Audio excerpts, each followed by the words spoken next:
افشا نے کروشے کی بنائی کرتے ہوئے اپنی نظریں دوپٹے سے ہٹائیں اور سربیت کی غیر آرام دہ کرسی پر ٹکاتے ہوئے بڑبڑائی، میں اکتا گئی ہوں اس زندگی سے، جانے کب میری زندگی میں نیا موڑ آئے گا اور اس گھر سے جان چھوٹے گی۔ اس نے یہ کہتے ہوئے آنکھیں موند لیں۔ اسی وقت اسے پھپھو کی آواز سنائی دی۔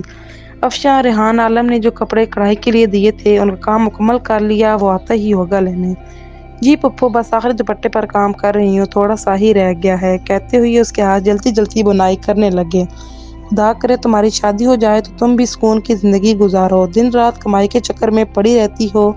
صوفی بانو نے کمرے میں داخل ہوتے ہوئے کہا، تمہاری شادی ہو جائے تو میں بھی روحان کے پاس چلی جاؤں، تمہاری وجہ سے میں گاؤں میں پڑی ہوں۔ وہ بغور اپنی بھتیجی کے چہرے کو دیکھنے لگیں جس پر عمر کے اثرات ظاہر ہونے لگے تھے۔ افشاں ان کے مرحوم بھائی کی اکلوتی اولاد تھی۔ 14 برس کی تھی جب بھائی صاحب کا انتقال ہوا۔ بھائی کی وفات کے بعد ان کی بھابھی روزینہ سلائی کڑھائی کر کے گھر چلا رہی تھیں۔ افشاں بھی میٹرک کرتے ہی ماں کا ہاتھ بٹانے لگی۔ پورے گاؤں میں اس جیسی نفیس کڑھائی کسی کو نہیں آتی تھی۔ افضل عباسی، جس کا شہر میں بوتیک تھا، افشاں اور اس کی ماں سے اپنے بوتیک کے لیے کڑھائی کا کام کرواتا تھا۔ یوں ان کی گزر بسر اچھی طرح ہو رہی تھی۔ 1 سال پہلے افضل عباسی بیرونی ملک شفٹ ہو گیا تو اس کے ایک ملازم ریحان عالم اور گاؤں کے ایک نوجوان نے اس کی جگہ سنبھال لی۔ وہ شہر سے آرڈر لاتا اور گاؤں کی عورتوں سے کڑھائی کا کام کرواتا۔ یوں تو گاؤں کی بہت سی لڑکیاں اس کام میں ماہر تھیں، مگر افشاں جیسی نفیس کڑھائی کسی کو نہیں آتی تھی۔ یہی وجہ تھی کہ اس کے بنائے ہوئے کپڑے فوراً فروخت ہو جاتے تھے۔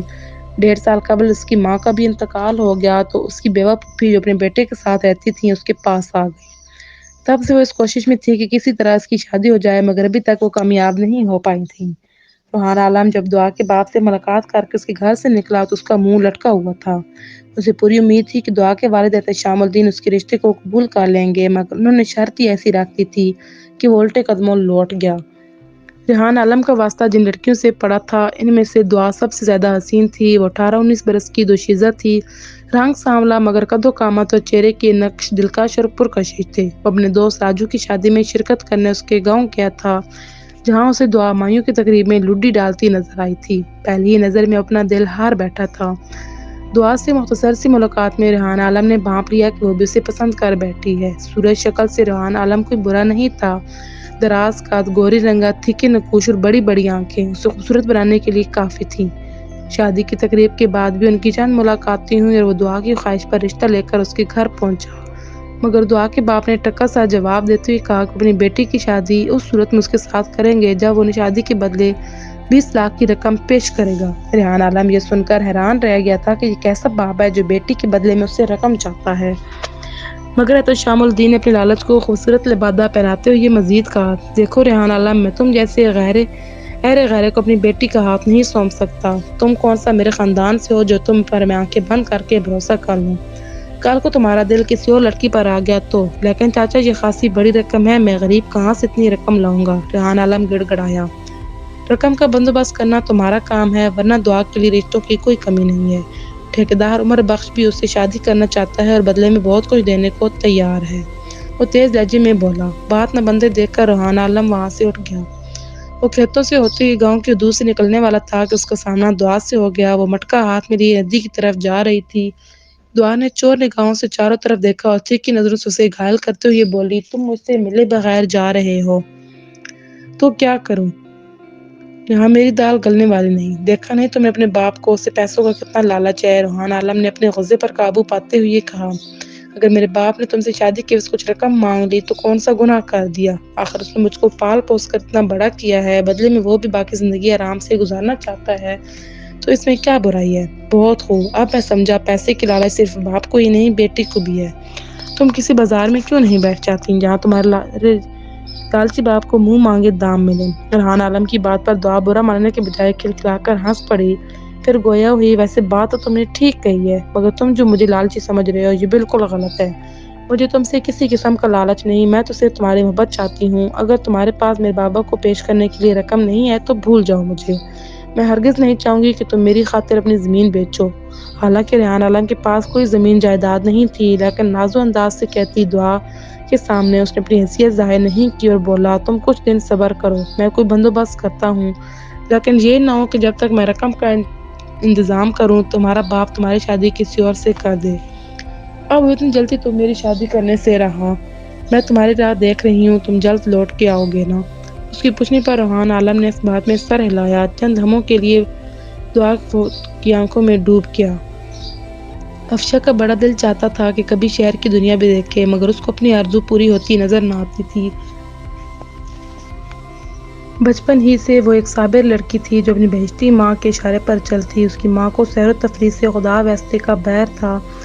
وہ تو بس یہی چاہتی تھی کہ اس کی بیٹی آنکھیں بند کیے اس کی باتوں پر عمل کرتی رہے۔ کئی بار گاؤں میں سرکس لگا، ہر بار افشا نے اپنی ماں سے وہاں جانے کی فرمائش کی، مگر روزینہ بیگم نے منع کر دیا۔ وہ بازار بھی خود ہی جاتی اور عید کا جوڑا بھی اپنی پسند سے لاتی تھی۔ روزینہ بیگم کو افشا کا بناؤ سنگار کرنا بالکل پسند نہیں تھا، چنانچہ وہ ماں کی خواہش کے مطابق بال بھی کس کر باندھتی۔ اس کو موسیقی پسند تھی، مگر وہ ماں کی غیر موجودگی میں گانے سنتی تھی، کیونکہ روزینہ بیگم کو اس پر بھی اعتراض ہوتا تھا۔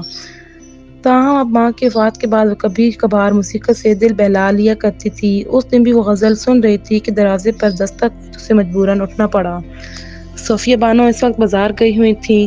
کون ہے؟ افشا نے اندر سے پوچھا۔ میں ہوں روحان عالم، تم سے کام کے سلسلے میں بات کرنی ہے۔ روحان عالم کی آواز پر اس نے گیٹ کھول دیا۔ پوچھنا یہ تھا کہ جو آرڈر میں نے دیا تھا وہ پورا ہو گیا ہے تو میں مال اٹھا لوں، مزید کپڑے کل صبح 11 بجے تک میں دے جاؤں گا۔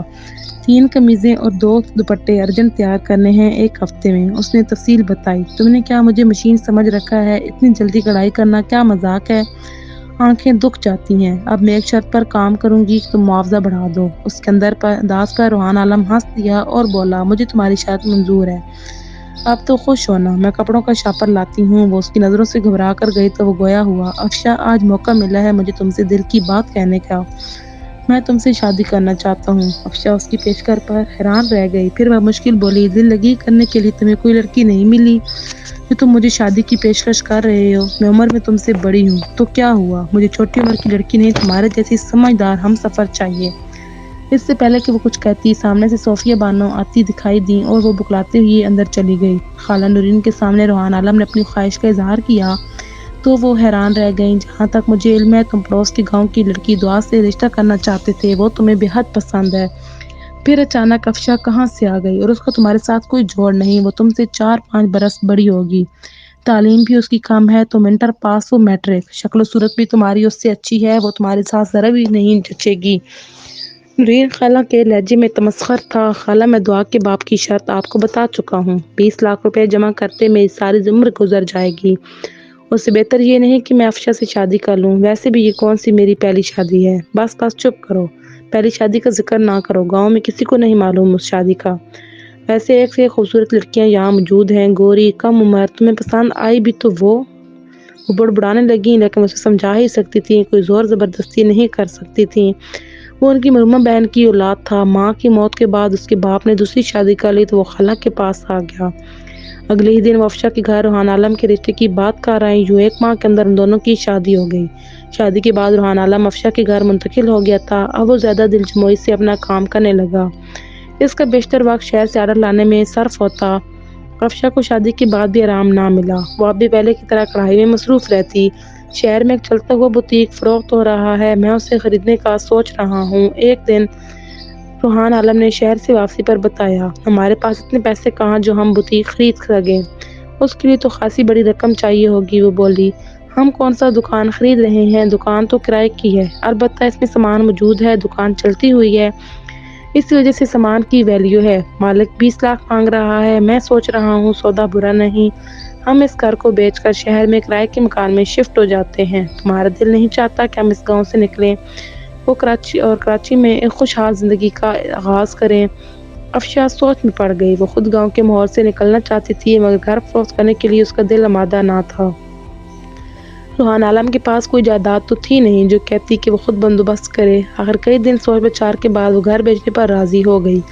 25 لاکھ میں گھر کا سودا ہو گیا اور وہ دونوں کراچی شفٹ ہو گئے، جہاں روحان عالم نے ایک فلیٹ کرائے پر لے لیا تھا۔ پیسہ ہاتھ میں آتے ہی روحان عالم سیدھا دعا کے باپ کے پاس جا پہنچا اور مٹھائی کا ڈبہ لفافے میں رکھی رقم کے ساتھ اس کے حوالے کرتے ہوئے بولا، اس میں پیشگی رقم ہے۔ کس بات کی پیشگی رقم ہے؟ شام الدین نے پوچھا۔ دعا سے شادی کے لیے آپ نے جو 20 لاکھ کی شرط رکھی تھی وہ میں نے پوری کر دی ہے، لیکن اب میں یہ رقم لے کر کیا کروں گا؟ اس نے نوٹوں پر ہاتھ پھیرتے ہوئے کہا، جہاں تک میرے علم میں ہے تم نے تو اپنے گاؤں کی کسی لڑکی سے شادی کر لی ہے۔ راجو بتا رہا تھا کہ تم کراچی چلے گئے ہو۔ میں اپنی بیٹی کی شادی ایسے گھر میں نہیں کر سکتا جہاں سوکن موجود ہو۔ چاچا تم اس بات کی ٹینشن نہ لو، میں افشا کو طلاق دینے کے بعد ہی دعا سے شادی کروں گا۔ اب تو خوش ہو نا؟ واہ واہ، تم تو میری سوچ سے زیادہ عقل مند نکلے۔ جو شرط میں تمہارے سامنے رکھنا چاہتا تھا وہ بنا کہے تم نے مان لی، تو مجھے بھی دعا سے تمہاری شادی پر کوئی اعتراض نہیں۔ احتشام الدین کے چہرے پر مسکراہٹ آ گئی۔ روحان عالم اس کے گھر سے نکلا تو کچھ فاصلے پر دعا کھڑی دکھائی دی اور اسے مخاطب بولی، تم تو بڑے بے مروت نکلے۔ یہاں میں تمہارے انتظار میں بیٹھی ہوں اور وہاں تم نے کسی اور سے شادی کر لی۔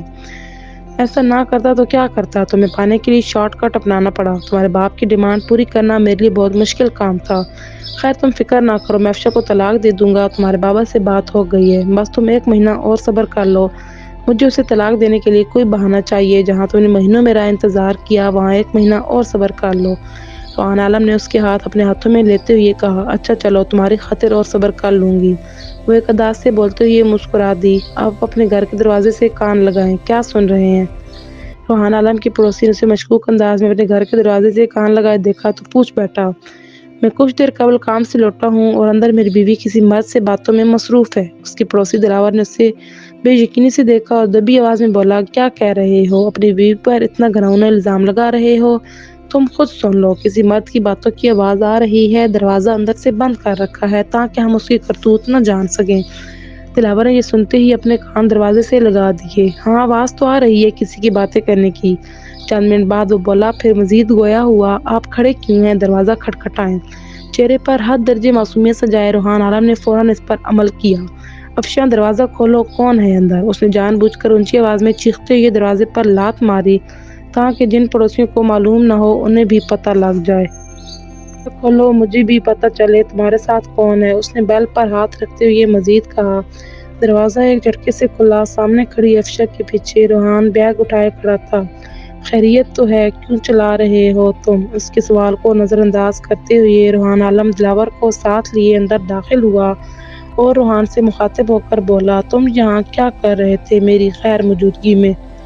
دماغ تو ٹھیک ہے تمہارا؟ کچھ دیر پہلے تو تم سے بات ہوئی تھی کہ میں افشا کو لینے آ رہا ہوں۔ تم نے کہا تھا کہ تم جاؤ، میں تھوڑی دیر میں پہنچتا ہوں۔ پھر اس ڈرامے بازی کا مطلب؟ روحان نے بے خوف لہجے میں کہا، بکو مت میرے گھر میں۔ میری بیوی کے ساتھ جانے کب سے چکر چلا رہے ہو اور مجھ سے پوچھ رہے ہو؟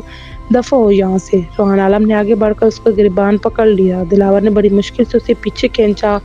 ارد گرد لوگ کھڑے تماشا دیکھ رہے تھے۔ ان میں سے ایک بولا، اصل فساد کی جڑ تو یہ عورت ہے۔ شوہر دکان پر ہے اور گھر میں غیر مرد کو بلا کر گل چھرے اڑا رہی ہے۔ روحان عالم جو روحان پر چپٹا بیٹھا مارنے کو تیار بیٹھا تھا، ایک دم اس کا رخ افشاں کی طرف ہو گیا۔ بے حیا عورت، میں تجھے جان سے مار دوں گا، اس نے اکھڑاتے ہوئے کہا تو وہ ایک دم سہم گئی۔